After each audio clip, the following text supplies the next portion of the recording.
Hello everyone. I'm happy to introduce you to Robot, framework to learn challenging operations using reactive robot control, developed by Cristian Vergara, Wim de Cree, Joris de Scooter, and Erwin Arbelian from the University of Leuven and Flanders Make. Our motivation is to teach robots how to perform manipulation tasks. We have a estimate of how the human have performed the motions to hook and to remove the cap, but the contact wrenches are used as feedback. Using passive observation, we perform 5 demonstrations toward different positions of the bottle, showing that the trajectory shape and delimiting the task workspace.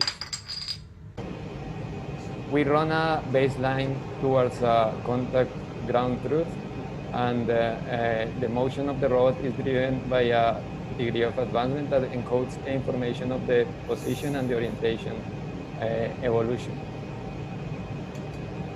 To show robustness against vision uncertainties, we shift this contact point 5 millimeters in the y-axis, and then we can see how the wrenches enable the system to recover and then to remove the cap from the bottle.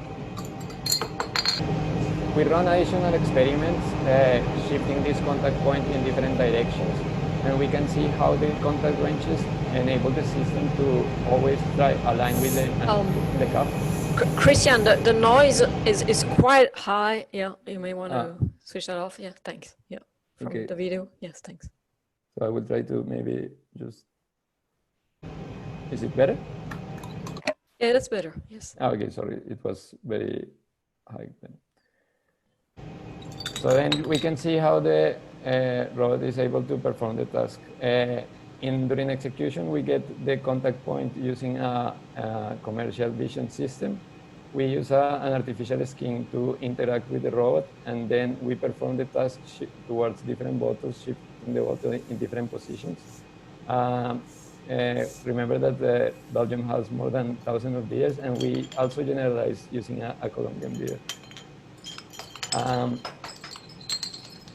We further generalize our approach, increasing the execution speed 3.5 times, the tool length 1.5 times, and maintaining the control specification and the hyperparameters. Then the robot is able to open the bottle in just 5 seconds. In conclusion, our system learns in less than 2 minutes from 5 examples, plus a reparameterization. Linearity of the system facilitates its predictability for non-expert users, and it is flexible and composable, enabling the deployment of similar tasks such as contour following. Thank you for your attention, and I would like to invite you to visit our website and our YouTube channel, Scanning the Code.